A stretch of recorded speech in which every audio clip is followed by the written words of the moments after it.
Hari Om. Vakratunda Mahakaya Suryakoti Samaprabha Nirvignam Kurume Deva Sarvakaryeshu Sarvada Guru Brahma Guru Vishnu Guru Devo Maheshwara Guru Sakshat Param Brahma Tasmai Shri Gurave Namah. ॐ भद्रं कर्णेभिः शृणुयाम देवाः भद्रं पश्येमाक्षभिर्यजत्राः स्थिरैरङ्गैस्तुष्टुवागंसस्तनूभिः व्यशेम देवहितं यदायुः स्वस्ति न इन्द्रो वृद्धश्रवाः स्वस्ति नः पूषा विश्ववेदाः स्वस्ति नस्तार्क्ष्यो अरिष्टनेमिः स्वस्ति no बृहस्पतिर्दधातु Om Shanti Shanti Shanti. Shri Gurubhyo Namaha. Namaste friends. Team Paramvedanta welcomes you all to session 10 for the study of Mandukya Upanishad with Karika.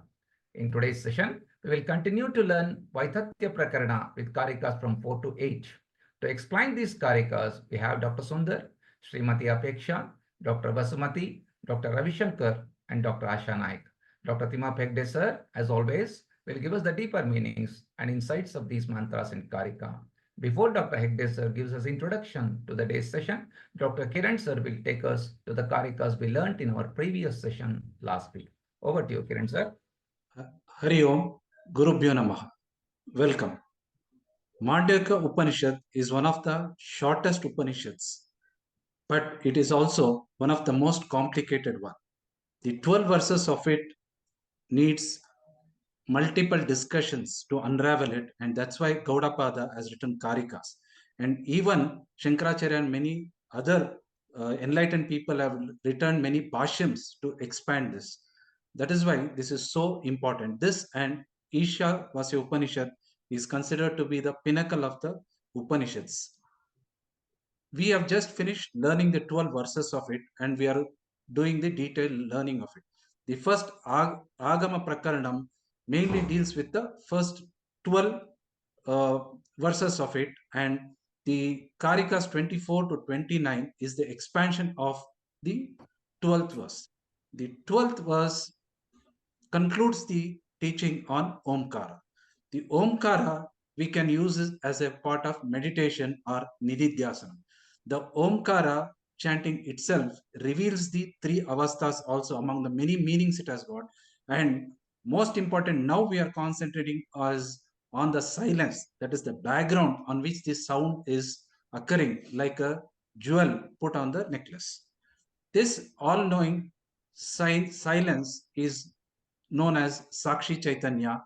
And so here, in all other Upanishads, we always go to the cause, from the effect to the cause. Here the beauty is we are moving from the cause to the witness. That is the causeless cause. That is what is called.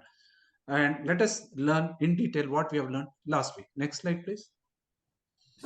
The 28th verse was called Pranam Ishwaram Vidyartha Sarvasya Riddhi Samsita. Here we are using Omkara as alambana or a symbol, just like how a flag represents the whole country. We are looking at Omkara and trying to decipher what it means. Here, Ishwaram can be called in a loose translation Lord, but here it has got a technical meaning, whether it can represent the all-knowing Ishvara, that is, it can be Saguna or Nirguna. It can represent the Saguna, that is the first three padas we have learned, or it can represent the Turiyam, the four. But what here he means is the Turiyam, that is the all-knowing Sakshi. That's why he says it is located in the Rusamhita. That was, it is located in the heart of everything. Is it located like a passive energy? No. It is located like a all-knowing one deep inside, like how we call our conscious sense. Similar to that, it is represented in all. Is it something like a small Anguta Matam and it is located in it? No. He expands it and Sarvya Vyapi, like Akasha. And knowing this thing as a Sakshi Chaitanya is the key, it tells. Next slide, please. So once we know this, he says it is na shochati. The person who understands this does not have grief in life. How is it? Just by reading something we have learnt many of the Upanishads, etc. Does it give all of them becomes relieved from grief? No. Why is that? Because it is not something wrong with the knowledge, because we are not ready. How to become ready is Swamiji says that is by obtaining Chatushtaya Sampanna. That is, we should become eligible for it by reducing, having Viveka, Vairagyam, etc. All that we have learned previously. Once we gain this enough qualification, then this knowledge itself is liberating. Why this knowledge is, even in Lord Krishna says, Panditaha na anushochanti. Why it does? Because the main cause of grief is ignorance. That is dushta chatushtayam. That means ahankara, my ego, mamakara, this is mine. This leads to raga, what I like, I love it and I try to grasp, desire it. Dvesha, if something I don't like, I hate it. This is what is the cause of samsara. When we get that enlightenment, either we say everything is me, or is it nothing belongs to me. So this raga, dvesha, ahankara, mamakara is gone. Once this is gone, there's no possessiveness, then naturally the grief attached to it is gone. This is not just like he says of yukti and logic. He also quotes, uh, Upanishad for it. This is Tarati Shokamavit, that is from Chandogya Upanishad. It is called the knower of the self crosses the sorrow. Next slide, please. And Amatro na anta matrascha. Here he is talking about the what I told us silence, the omkara, the background of it. We have finished with the a u ma. Now this is the silence. The silence is infinite. There is no starting, there is no end to it. The sounds just come in between.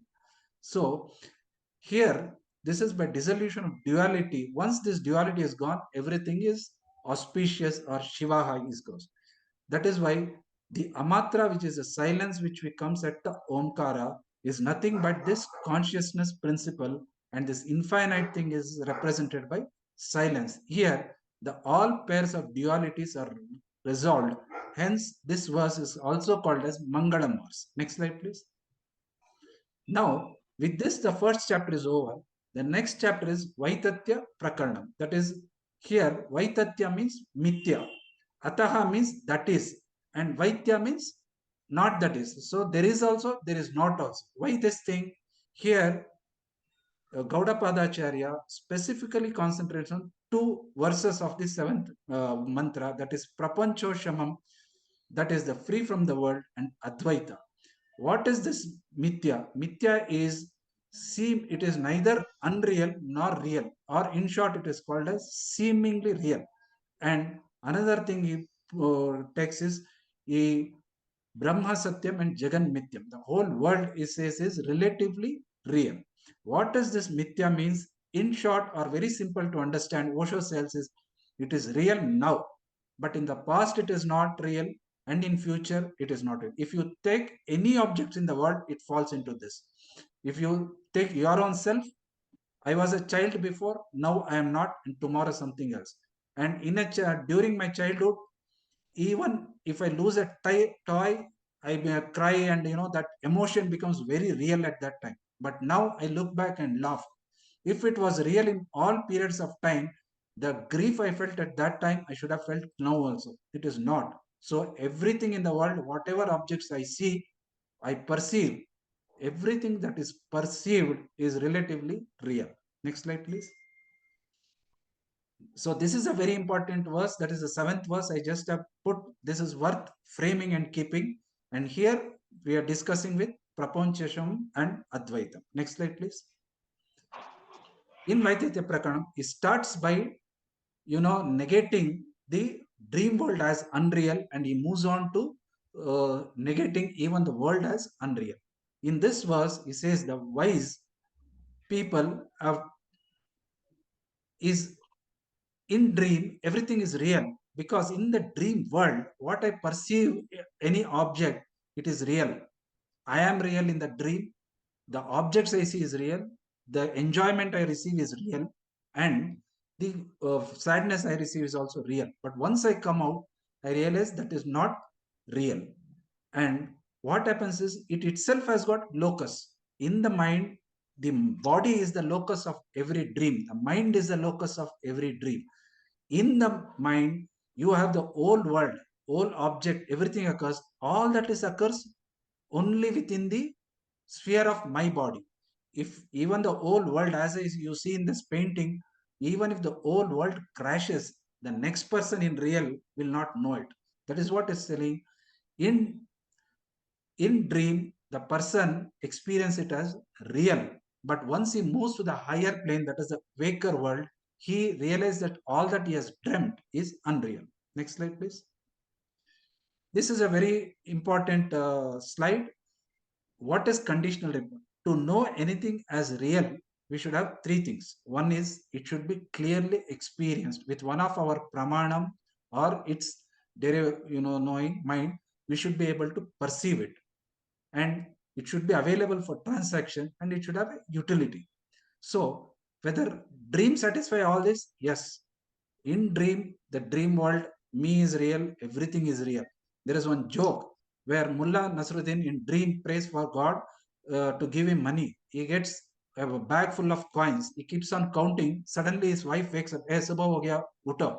Then he gets up and he says, Are, I was counting the thing I lost in between. I will become poor. I will go back dream and count. This doesn't happen in real. Whatever we have dreamt there, that world is real, and once we move out of it, that world becomes unreal. Previous slide, please. And next is available for transaction. It is available tangible. Whatever, I am an engineer in a dream, or I may be prime minister in the dream, and in dream it is tangible. But just because in dream I am feeling thirsty, you can't wake up and drink water. Or in waking state I am doctor, in dream it doesn't, like I always will be doctor, I can be engineer, I can be anything. So these two are real, but they are seemingly real in their own locus, and it has got utility. Dream has its own purpose when it satisfies its condition. Next slide, please. Now, next slide is talks about the space, whether it is real in the dream or not. So he says, moreover, one does not see places by going to there because of the shortness of the time. Again, on waking up, you are in the same place. Here, not only the space is unreal, as we discussed before, even the concept of time is unreal with reference to waking world. That means in dream, I can be a small child, I can grow up, I can have family, everything, and I can die within, or I can have many lives. But when I get up, this world, maybe 8 hours would have passed. That's all. So the concept of time also is different in dream, and it itself has its own utility in that. And when we come to waking world, it is unreal. Next slide, please. And now we come to the objects, whether objects in the dream are real or not. In dream, we see many objects, like we see a horse with a wing, or we see a lion carrying the chariot, and so on. All of this has its own logic in the dream. However illogical it may seem from the waker world, it itself, it's a in dream, you cannot avoid it and say, oh, this is illogical, it doesn't come. It always happens. So he says and negates with respect to all three things, that is space, time, and object. Even though we experience in the dream world as dream, when we wake up, all three is negated. This is what he has beautifully negated in Vaitatya Prakarana initially, and later on, similarly, he is going to prove that even this waking world will be unreal once we move to the higher plane. Thank you very much. Thank you, Dr. Kiran. Sadashiva Samarambham Shankaracharya Madhyamam Asmadacharya Paryantam Vande Guru Paramparam. Om. This is the second class on the Vaitatya Prakaranam, which has 38 Karikas. Dr. Kiran has given a little introduction already. In the last class, we discussed the first 3 Karikas, where Gaudapadacharya logically proved that the dream world is unreal. We all know that the dream world is unreal. but he gave logical reasons why the dream world is unreal. And using the same logic, because of the similarity, he is able to prove, and that is the highlight of the Vaitatya Prakarana. We will see the great importance of this chapter is we have Brahma Jnanam, but when we have unpleasant events in the world, the emotions that we go through are not different from a person who does not have Brahma Jnana. That means Jnanam is there, Jnana Nishta is not there, because this world is real for me. When Brahma Satya comes, Jagan Mithya has to happen. And that is the logical conviction that we can get through the Gaudapada Karikas, predominantly from 4 to 18.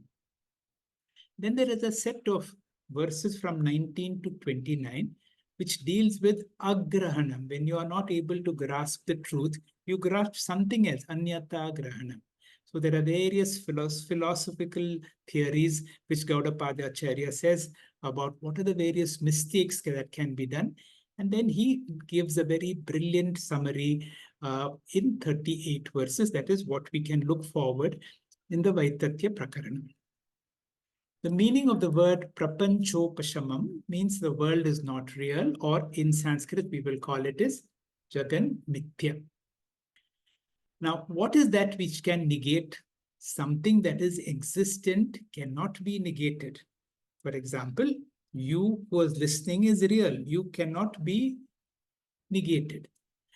Something that is non-existent, typically what they give as a rabbit's horn, need not be negated because it does not exist. So therefore, Vedanta says something that can be negated is neither sat nor asat. We call it sadasat vilakshana.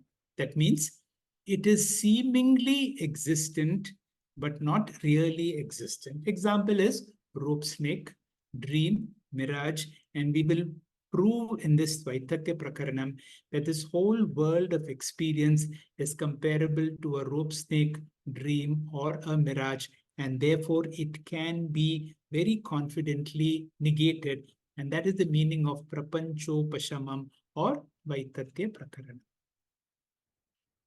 Gaudapadacharya has refuted in the first three Karikas, established very logically that the dream world is unreal.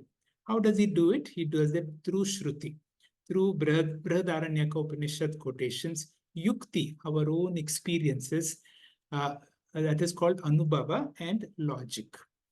Now, what is the logic? Now, in dream, I see mountains, rivers, elephants. Now, it is all inside my head, and therefore there is no enough space and time. Uchita desha kala abhava. We do not have adequate amount of space, and therefore it cannot be real. When I wake up, my dream world disappears, and it is my experience that the dream world is not real. So logically, through my own experience and through Shastra, we have proved that the dream world is not real. Gaudapada now from 4 to 18, and we will see 5 Karikas today. Exactly like that, just like that. You will see is the so-called Waker's world, which has to be proved as unreal. Gaudapadacharya gives one reason. Adi Shankara gives another reason.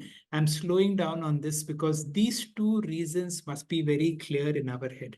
If these two reasons are very clear, then it becomes very easy for us to logically say this world is not as real as what we think. What is Gaudapadacharya's reasoning? Gaudapadacharya's reasoning is whatever is impermanent is mithya. For example, this world I experience in my waking state. When I fall asleep, this world and my body awareness disappears. Therefore, my body, mind, and this whole world that I experience is not so real. And whatever appears and disappears, whatever is not there in all three periods of time is called nitya. And that is one reason we can call this world can be negated. Adi Shankara gives another very, very strong reason. And the reason is Normally, we say, if I can see something, I believe it. If I see something and if I can experience, then I can prove its reality. Now, Adi Shankara's reasoning is, if you can see something, if you can experience anything, that something is unreal. And he will logically tell you, because to verify, to prove the existence of something, it requires somebody to verify. That means if I can say there is a computer in front of me, how do I know there is a computer? Somebody who's conscious has to prove its existence. Therefore, all objects are have a dependent existence, dependent on a conscious entity to prove its reality, and therefore extremely difficult to believe, but this is true. And I want you to learn, if there is something that I can experience, I experience my body, therefore it is not real. I experience my mind, therefore it is not real. Anything experienced is mithya. Now, I experience so many things around me. All that I experience is an object of my experience. Why? Because whatever I see has become an image in my eye and it becomes a thought in my mind. Ultimately, all of them are resolved into thoughts. The only reality is the experiencer, not even the instrument, but the Sakshi principle is the reality. So any object that is experienced depends on the subject. Experience does not prove reality. On the other hand, if you experience something, you can take that as mithya. In the course of today's talk, and you will see, Gaudapada gives so many reasons. Dr. Kiran also referred to it, what is called ETU.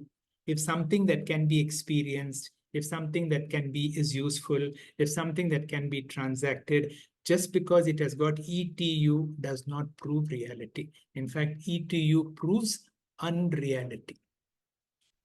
I will finally conclude by one of these Purva Paksha's questions. See, if you go to the Bhashyam, a lot of clarity in these things come in the form of a Purva Pakshi. A Purva Pakshi is the Siddhanta, the teacher himself, seeing from a different perspective. And when you see from a different perspective, you ask certain questions, counter questions, and then the teacher, the Siddhantin, has to prove. Now, here is the Purva Pakshi makes this final question. Yes, I have listened to all your arguments about the dream world and the real world. I know that the dream world is unreal because the dream world is only thoughts in my mind. The dream world is dependent on me as long as I am asleep. The events on the dream have no consequence on me whatsoever. This is true about the dream. How about this world? This world is outside me.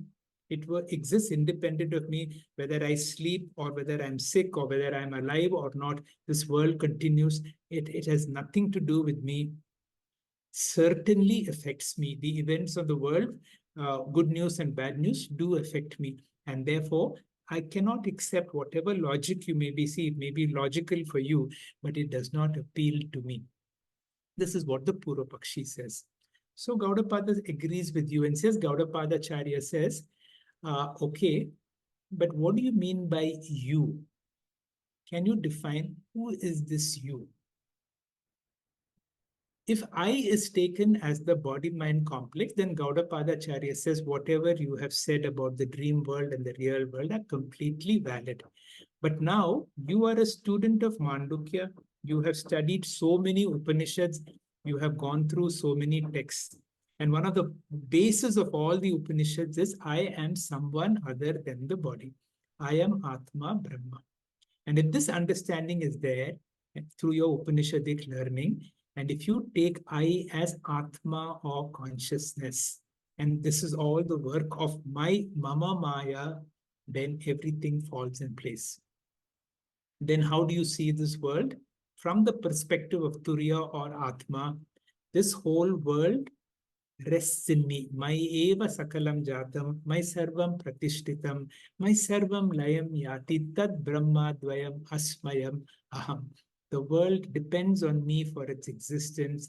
And because I am of a higher order of reality and the world is of a lower order, whatever happens in the world, I may experience it, but my understanding is such that it really cannot affect me. Ultimately, these are some of the truths. See yourself as Drik and the world as a lower order of reality called Drishyam. The reality is the observer Atma. The world is observed, so unreal. My body is unreal. My mind is also unreal. This who am I knowledge should be very clear. In the Vedanta, in Kaivalya, it comes as this Vedanta Vijnana Sunishtitartha. The wisdom of the Vedas should be very clearly understood in my mind. And what is the essence of all the Vedas? The essence of all the Vedas is called Sarva Vedanta Siddhanta. That should be grasped, Gocharam. Sarva Vedanta Siddhanta Gocharam. If you grasp the Sarva Vedanta Siddhanta, then you have understood the essence of all Mahavakya.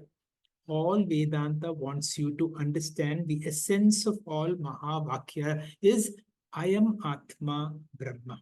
This body mind is only an instrument, and therefore this world is an extension or of my body mind, and therefore whatever happens to this body mind or the world cannot really affect me. And this is what the Vaitatya Prakarana says. We will go verse by verse, listen to them in detail. The opening speaker is Dr. Sundar. Dr. Sundar, please. Hari Om Shri Gurubhyo Namaha. This slide presents a bird's eye view of the topic we are studying. As we see, we have studied the mantras and now in the Karikas. The Karikas themselves are in 4 parts. We are in the second part, which is the Vaitatya Prakaranam. As we have seen in Sir's summarization earlier, Vaitatya Prakaranam itself has 5 major topics. And the second topic we are dealing with now is about the unreality of the Jagrat Prapancha. In this next slide, we see that the Agamaka Prakarana, which is the first section in the Karika, brought about a general analysis of the Upanishad mantras. And in this second and third chapter, Gaudapada Acharya is looking at a logical analysis. He's basing his arguments on yukti to reinforce the fundamental teaching in this Upanishad, which is in the 7th mantra. So therefore, the Agama Prakaranam is more in the form of a Shravanam, whereas the Vaitatya Prakaranam and the Prakaranam following it, which is Advaita Prakaranam, is more in the form of Mananam. This 7th mantra has several profound words. Of these 2 words, the word Prapanchopashamam means that there is unreality about this world. And if this world is unreal, then what is real? That is implied by the word Advaitam in that mantra. Based on these 2 words, Gaudapada Acharya writes several Karikas which form the Vaitatya and Advaita Prakaranam. Vaitatya Prakaranam arising from the word Prapanchopashamam and Advaita Prakaranam from the word Advaitam. The first topic comprised of the proof that this Swapna Prapancha is Mithya. And as we have already seen, this was done using Yukti, Anubhuti and Shruti. We have seen the Yukti argument was deemed for the dream object space is insufficient, and for the dream events time is insufficient. Therefore, logically, dream is unreal. And the Anubhuti argument was, if dream were to be real and in dream I go to another destination, when I wake up I should have been at that destination, which doesn't happen. Therefore, by experience also, Gaudapadacharya proves that dream is unreal. And then he quotes Brihadaranya Upanishad as a Shruti Vakyam to disprove the Swapna Prapancha. Having done this in the first section, in the second section of the Vaitatya Prakaranam, he is going to say that the Jagrat Prapancha is not much different from Swapna Prapancha. Since it is similar to Swapna Prapancha, it is unreal. So what are the similarities? We have seen already, ETU mentioned that both can be experienced, both have utility, both have transactability. So the proof that the Jagrat Prapancha is unreal or mithya is going to be heavily relied upon by Yukti or Anumana Pramana. In this next slide, we see Pujya Swami Paramarthananda ji teaches the method of inference or method of Anumana Pramanam. The Anumana Pramanam or inference is based on a general law of invariable concomitance. What that means is, I have had a previous experience of a invariable association of two things. Like you see the picture on the right hand side, there is the fire in the kitchen in the ancient days, and there is an invariable concomitance of the smoke which is associated with that fire. So wherever there is fire, there is smoke, or in other words, where smoke is seen, there has to be fire. So this general law is called as Vyapti Vakyam in Sanskrit. And the Vyapti Vakyam in Sanskrit is Yatra Yatra Dhumaha Tatra Tatra Agnihi. So with this general law, Swamiji teaches the method of inference, which has got 4 components. In this example of the picture on the left side, we see the mountain, which is pratyaksha or evident for us. We see the smoke, which is also evident for us. We don't see the fire, but with this past experience of Vyapti Vakyam, we are now able to make this Anumanam and infer the fire. So the 4 components of inference method are Pakshaha, or the object about which we are talking, which in this case is the mountain. Inference that is being made, which is called as Sadhya. The clue which helps us to make this inference, which is called the Hetu. And the prior experience that I have to make this inference, which is called Drishtanta. So you infer that there is fire which has caused the smoke in the mountain, and the statement made is Parvata Agniman Dhumatvat Yatha Pakashalayam. So Yatha Pakashalayam gives me the prior experience of Yatra Yatra Dhumaha Tatra Tatra Agnihi. Based on that, I make an inference that there is fire, although it is not seen in the picture. Having understood the method of Anumanam from the example of smoke over the mountain, Swamiji leads us to using the same method to see how Swapna Prapancha is Mithya. So what is the general law of invariable concomitance that helps me to make an inference that Swapna Prapancha is unreal?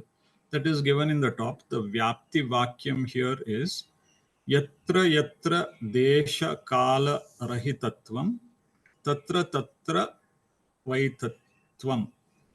So here the Vyapti Vakyam says that there is no, with regards to time and with regards to space, in the dream there is insufficient space and insufficient time. Therefore, the dream is unreal. This is the example or the yukti which we have already seen. And therefore, the 4 components of Anumanam here would be Swapna Prapancha Mityaha Desha Kala Rahitvat Yatha Darpanasta Nagara.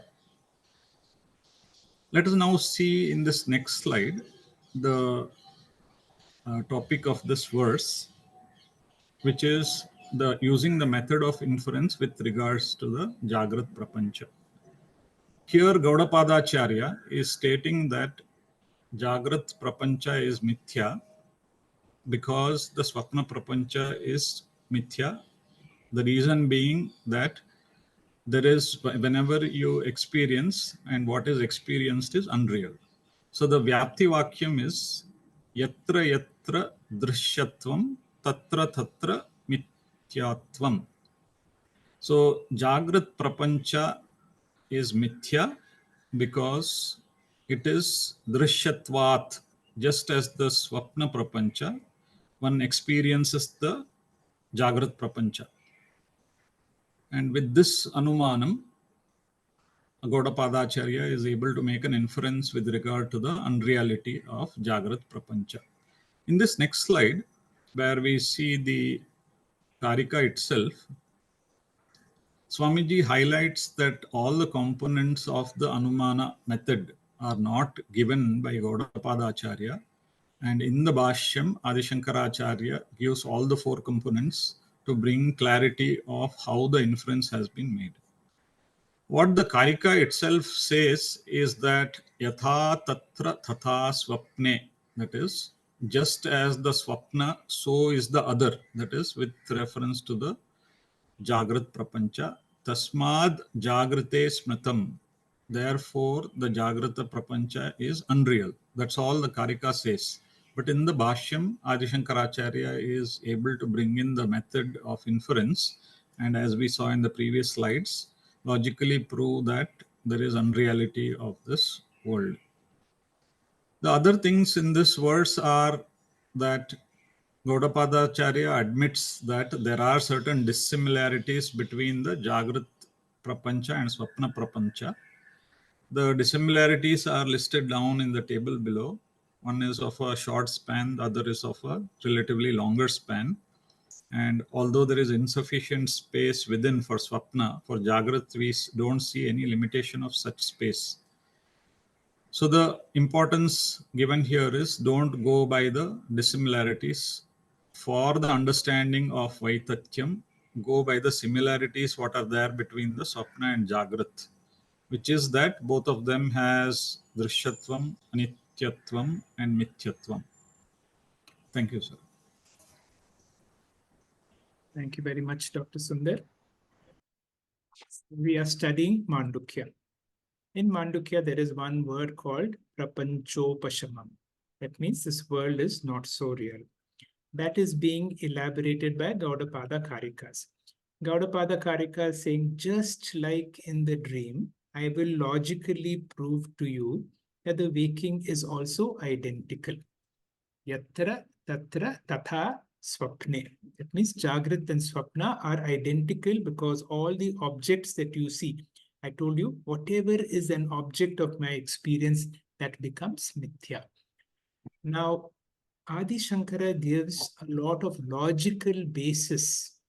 And this logic comes from the whole school called Nyaya. Although Vedanta does not believe in the philosophy of Nyaya, Vedanta still uses the technique of Nyaya or logic, how to logically establish something. Dr. Sundar spoke about how you infer that there is fire on the mountain without seeing the fire because you are seeing only smoke. And by your past experience, you know wherever there is smoke, there must be fire. So too, how do you say that the dream and the waking are similar? Now, this is logically analyzed. It has already been discussed by Dr. Sundar, so I'm not going into those details. But each one of us should be convinced. What is this pratignya? What is hetu? What is drishtanta? And finally come to nigamanam. That is my conclusion. My conclusion should be this world is identical to the dream world. Apeksha, please. Hari Om, sir. So we move on to the next Karika, which talks about inasmuch as the diverse things are found to be similar on the strength of the familiar ground of inference that we talked about in the previous slide also. The wise one says that the dream and the waking states are one.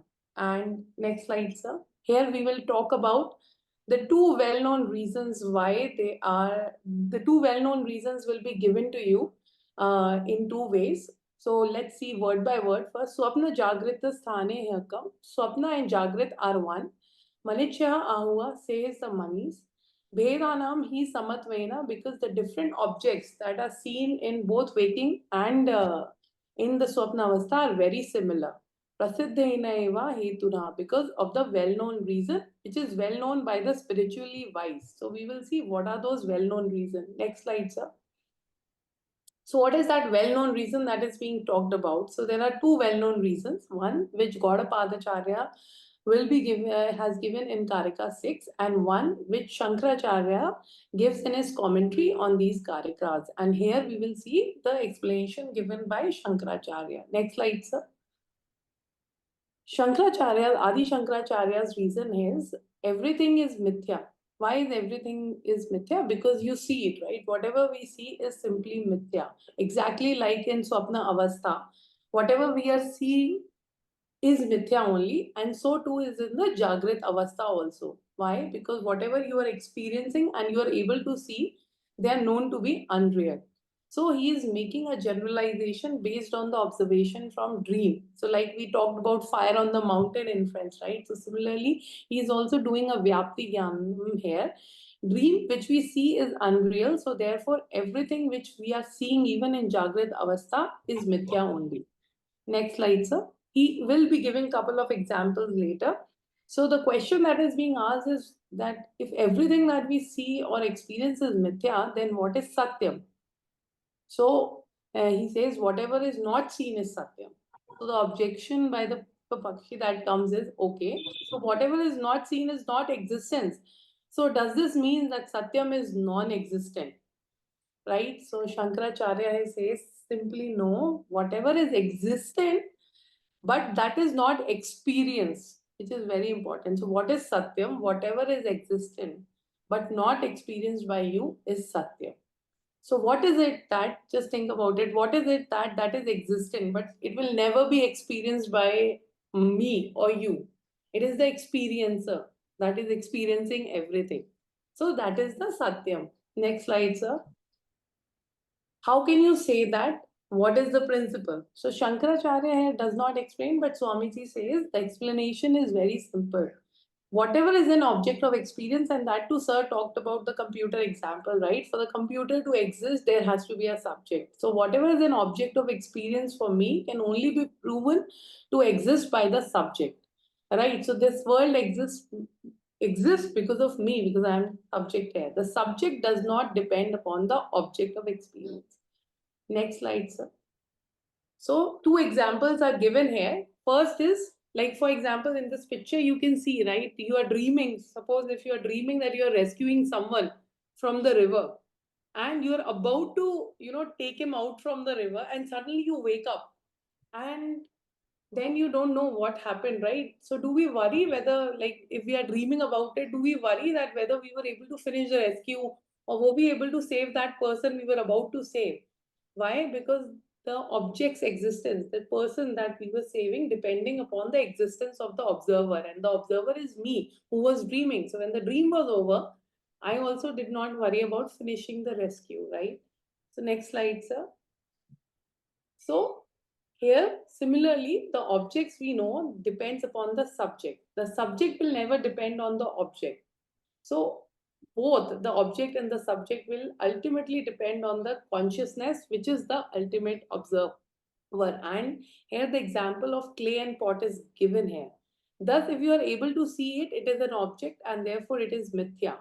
What has dependent existence, like this pot, right? Pot is mithya. It has dependent existence, right? We are able to see this pot. But the clay that makes this pot, it has independent existence. It cannot be experienced. That is the satyam. So the clay is the satyam.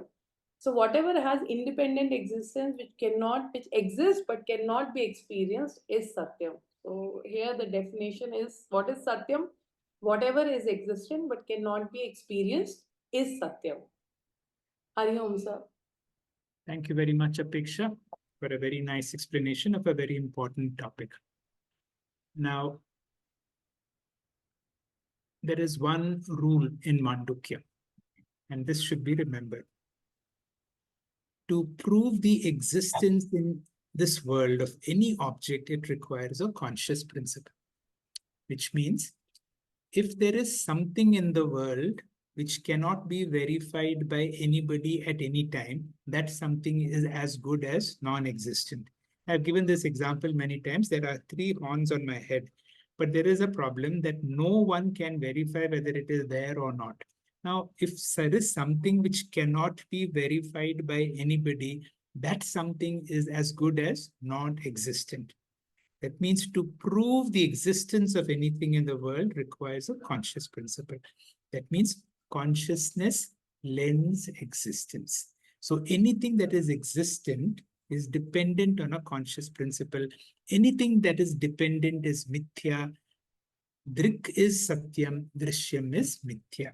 A little later, we will come into existence, where I will tell you any object in the world has got asti bhati priya nama rupa. Adyatraya brahma rupe jagat rupe tatodvaya. So even if I see, she showed the picture of a pot. Now, is pot real or is the clay real? You will see in relation to the pot, clay is more real. But when I say with clay, is clay real? The existence is real. The nama rupa is not real. By the time we finish Vaitatya, all this should be very clear. Next Karika will be explained by Dr. Vasumati. Dr. Vasumati, please. Om Shri Gurubhyo Namaha. It's very easy to understand and accept that Swapna Prapancha is Mithya, while in the same breath I would say it's very difficult to understand, let alone accept that Jagrat Prapancha is also equally Mithya. Gaudapadacharya very beautifully and in simple terms gives reasoning to substantiate this fact. In the previous Karika, we saw the first reason that experienceability makes Jagrat Prapancha Mithya. Let's see the other reason Gaudapadacharya gives in verse 6 to make us understand this fact. Verse number 6 goes like this. Adavante cha yannasti vartamanepi tattatha vitatai sadrisha santo avitatta iva lakshitaha. Tatparya, that which does not exist in the beginning and in the end, and so in the middle also, even though they are identical with unreal objects, they are regarded as though real. Next slide, sir. This verse presents Gaudapadacharya's reasoning for further establishing that the object is mithya. He says, whatever is finite is mithya, yet anityam tat mithya, yet nityam tat satyam. Whatever is infinite is satya. Tattvabodha defines satya as trikale api tishtati iti sat, that which exists in all the three periods of time. How are we to understand this reasoning? Any finite object enjoys existence for a limited duration. What is that limited duration? After date of birth and before date of death, or to say date of manufacturing and date of expiry. A pot is anityam. Before its creation, it was not, and after its destruction, it will not be. Next slide, sir. If a finite object enjoys existence only for a limited duration, that means existence is not its intrinsic nature. It is only incidental property. The fire enjoys heat as its intrinsic nature, and therefore fire is always hot, while water enjoys heat only for a limited duration. That means, heat is not a intrinsic nature of water. It is an incidental nature. Incidental nature is temporary, while intrinsic nature is permanent. Thus, whatever is finite enjoys Sat only as an incidental nature, which means that it has only borrowed existence. Let us take the example of a pot. Next slide, sir. Gaudapadacharya says, before its creation, pot was non-existent. In between, pot is existent. If you inquire, in between also, pot is really non-existent. Because really speaking, the easiness belongs to the clay only and does not belong to the pot. Pot does not enjoy an easiness of its own. Pot was not there before. Pot will not be there later. In between, pot has seeming existence borrowed from the clay. Such an existence which has a seeming borrowed existence is called mithya. Gaudapadacharya says the world is also like the pot. Before Srishti, world was not there. After Pralaya, world will not be there. In between, we say the world is. But in between also, the easiness does not belong to the world. It has its existence borrowed from something else. What is that something else? That which exists in all the three periods of time, which we call as Brahman or Atma, and that alone is Satya. Next slide, sir. What does the verse say? Ado yat nasti. Ado means before creation. Yat nasti, suppose an object is not there before creation. Ante yat nasti. Suppose an object is not there after destruction. Vartamane api tat tatha eva. Such a thing really does not exist in the present also. While holding the pot in hand too, you know the existing belongs to the clay and not the pot. Easiness is borrowed from the clay. If you remove the clay and try to retain the pot, will the pot remain? Add sugar to milk, the milk becomes sweet. If you don't add sugar, milk is not sweet. Therefore, sweetness, therefore, belongs to sugar and not milk. Next slide, sir. When clay is there, pot enjoys existence. When clay is removed, there is no pot. Hence, existence belongs to the clay and not the pot, thus making the pot mithya. Therefore, vitataihi sadrushaha santaha. This whole world is mithya, similar to any other unreal objects in the world, like the rope and snake, the shell and silver, and the dream objects. But avitatha iva lakshitaha. But the world appears to be Satyam for the non-inquiring or the non-thinking person. But on inquiry, you know that the world does not enjoy an existence of its own. Pujya Swamiji says, we can therefore conclude, Jagrat Prapancha is Mithya Anityatvat, like the Swapna Prapancha. Hari Om. Thank you, sir. Thank you very much, Dr. Vasumati, for a very nice explanation. You are lucky to get some of the Karikas which are highly quoted. Ado ante cha yad nasti vartamanapi tattara. That which is not there in all three periods of time is mithya. Both Jagrat and Swapna Prapanchas are there only in certain periods. They are not in all three periods of time. Therefore, they are equally mithya. Dr. Ravi Shankar, please. Shri Gurubhyo Namaha. The most striking aspects of Vaititya Prakaranam, as we would have been seeing now, is that it begins with Mithya and goes right up to Advaita. The other striking important thing is that there is so much of questioning, and without questioning, Advaita is not clear in our minds. Having said that, the Purva Pakshi's role is Gaudapada's and Advaita's method of clearly questioning the thoughts and having clarity. So Vaititya Prakaranam is typically a lot of mananam. The seventh verse, Saprayojanata tesham swapne vipratipatyate tasmad adhyantavatyena mithyeva khalute smritaha.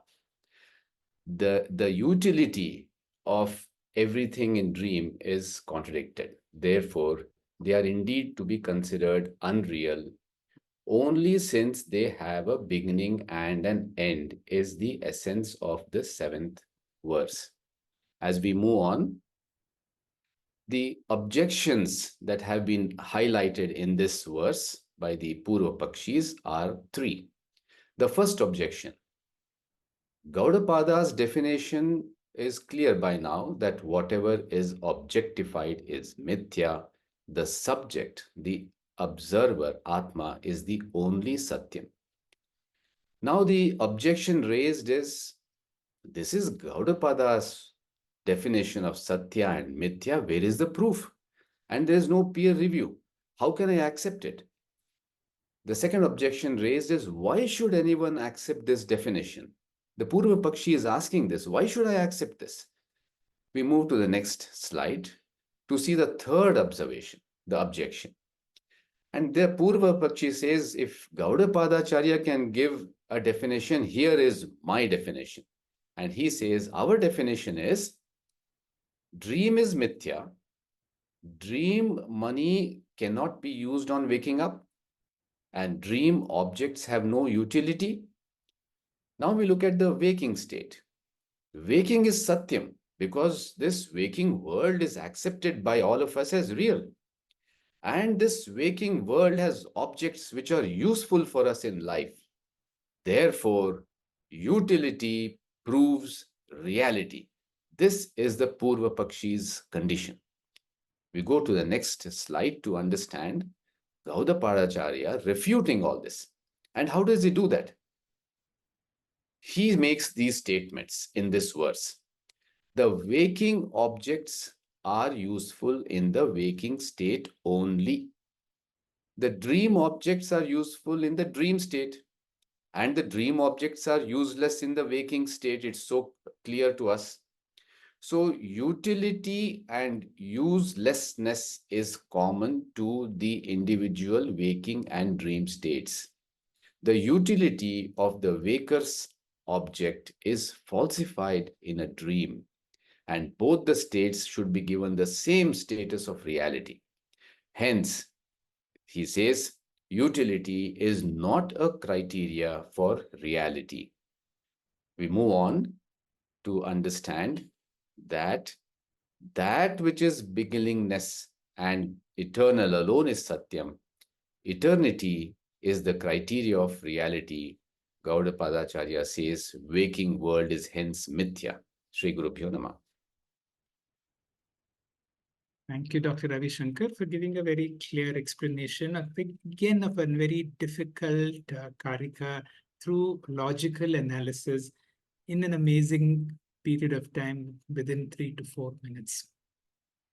To say the same thing in the form of a story, which we all know about King Janaka, possibly a Sunday afternoon, had a good meal, he was fast asleep, and in his sleep, he had a dream that he was a beggar struggling for food, hungry, and suddenly he woke up and he found that he was in his palace. And a thought occurred to him, is the king I dreaming that I was a beggar, or is it a beggar thinking that I was the king? And this question he poses to Ashtavakra, and Ashtavakra says, both of them are unreal. Although you were in a palace with all the luxuries, none of these luxuries were useful in your dream state. That means we may, in this Karika, Dr. Ravi Shankar was trying to say that we normally think that the things of this world are useful, dream world things are not so useful. You may be a king with all the luxury, but in your dream you can suffer from poverty because what is useful in this world will not be useful in another world. So through various ways, we need to convince ourselves that this world is mithya. If this world is mithya, then who is the Satya? That is the whole study of Vedanta, Asatoma Sadgamaya. The last Karika today will be explained by Dr. Asha Naik. Dr. Asha Naik, please. Om Guru Bhyo Namah. Jai Gurudev. So, apurvam sthani dharmo hi yatha swarga nivasanam anayam prekshate gatva yatha aiva sushikshita. The meaning is, the uniqueness is indeed the attribute of the observer, as in the case of citizen of heaven, that is Swarga Nivasitam. Having gone there, one experiences them just as well well-informed person experiences, that is Sushikshita, in this world. But this is so cryptic, so we will go to Bhashyam and understand this. Sthani, Dharma word is here so many times. So Sthani is that state, and Dharma means attribute. Attribute cannot exist without substance. So every attribute is dependent. So Dharma is dependent. So Sthani Dharma is a dependent dream observer, which will be used many times. Let's go to Bhashyam. Apurvam Sthani Dharmo hi Sthaniyo Drishtareva Swapna Sthanavato Dharmaha Yatha Swarga Nivasinam Indradinam Sahasra Chakshuvadi Tatha Swapna Darsho Purvo Yama Dharma Na Swataha Siddho Drashtva Swarupavat. Meaning is Apurvam is extraordinary. Sthani we already know, state. Drashtureva, upon the observer dreamer. Swapnasthanivato, the consciousness obtained in a dream state. Dharma is attribute and Swarga Nivasanam is resident of heaven. Indradina means Indra and others, and Sahasra Chakshudita is Indra described as 1,000 eyes. Next slide. Tatha na swataha siddha, those objects are not self-existent. Drishta swarupam, like the consciousness which has got independent existence, but the objects are not independently existent, means they have dependent existence. Tatha. So one who goes to dream also experiences extraordinary things. For a dreamer, dream is not dream in dream. He experienced dream as a waking state only. For waker, dream world is not accessible. Similarly, for the dream, next slide, observer also, there is extraordinary dharma again, and dharma means dependent. So no swataha sita. Those extraordinary objects also are not independently existent and self-existent. Drushtahu swarupat, like a conscious which has got independent existence. Next slide. So what we have learned from this is, first part, resident of heaven, who are Indra and others with 1,000 eyes, one are with extraordinary objects and attributes, who are a dream observer, but do not have independent existence, like whom? Like consciousness which has got independent existence. Next slide. So let's go to the Shabda only. Tan means those extraordinary objects. Evam prakarana, as mentioned before, like a Ashtabhuja or Chaturdanta.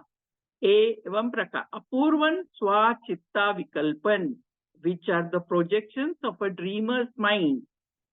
Lok ayas ayam sthani is equal to lokadrika, a dream observer. Gatva means having entered. Prekshate means he experiences. So here, next slide. When the dreamer enters loka, he never looks upon those objects as extraordinary. So he feels those objects are very natural, and therefore even the word apurvam cannot stand scrutiny. Because you are again looking at a dream object from waker's standpoint of view. For dreamer, there is no such extraordinariness, and he looks upon as the object only. That is why it says Gatva Prekshate Yata Iva Sushikshita. That is, waker enters the dream world like a well-trained, that is Sushikshita, and experience all of them. Next slide. So the second and third part is saying Purva Pakshi wants to claim that dream world is real. Even though conventionally we know it is Swapna Prapancha is never, it's unreal. This person wants to point out it is real because of the experiences of extraordinary objects, which are different from Jagrata experience.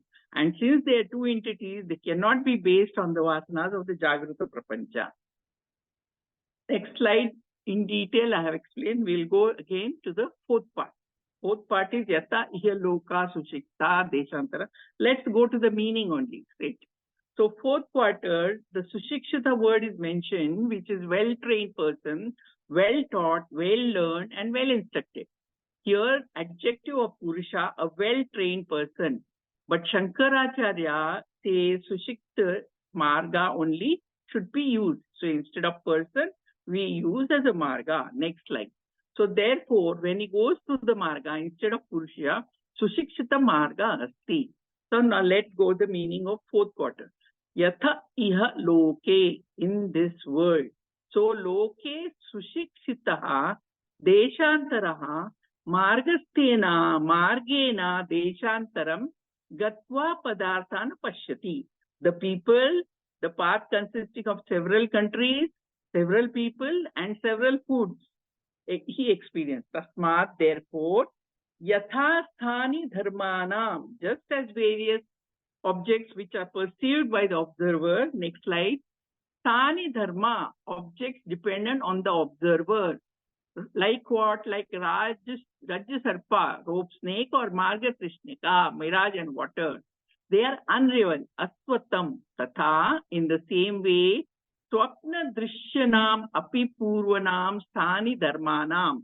So these observed dream objects also, which are dependent on dream observer, even though they are extraordinary, not from the standpoint of a dreamer. Dreamer never says they are extraordinary. Only from the standpoint of waker, it is extraordinary. Next slide. So, sthani dharma eva, tvam eva, they are object dependent on the subjects only. Sa iti aswatam iti hitova. Therefore, it is asat only. Asat means mithya, asatvam means mithyatvam. Ataha, therefore. Na swapna drishtansya asidyam. Therefore, dream example, dream is not real. Dream unreal only. Therefore, unreal dream can serve as an example to show waking also is unreal. Because the logical fallacy pointed out is drishtanta asiddhi. We have just heard Janaka's story. So Janaka, whether dream is real or whether I'm Raja is real, and Ashtavakra says that is asat, this is asat. Both are unreal only. Hari Om. Thank you very much, madam, for a very nice, convincing presentation. We are working on a very difficult aspect which we need to convince ourselves. We know that the dream world is unreal. If someone tries to say this world is as unreal as a dream world, it becomes difficult to accept.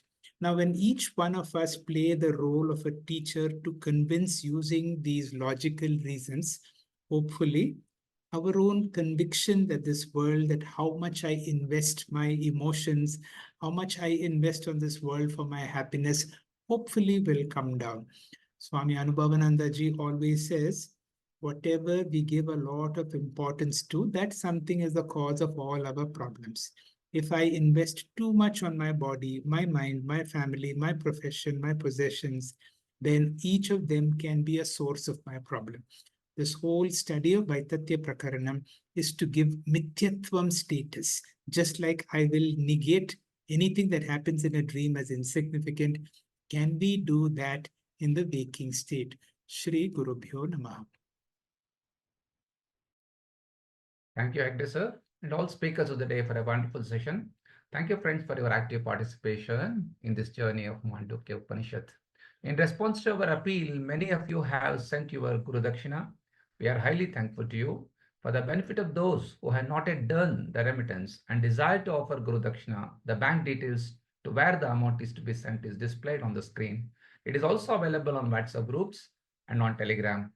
We request all those who have already remitted and those who will be remitting to kindly fill the Google forms so that we can issue receipts to you for the amount remitted. As repeatedly told, the entire amount thus received will be offered as our collective Guru Dakshina to our various Gurus. I must add that this decision of offering and the amount of offering is purely voluntary. Coming Monday on 29th July 2024, let's tune in for session 37 of Gift at 6:45 p.m. Om Purnamadah Purnamidam Purnat Purnamudachyate Purnasya Purnamadaya Purnamevavashishyate. Om Shanti Shanti Shanti. Hari Om Shri Gurubhyo Namaha. Hari Om. Thank you, sir.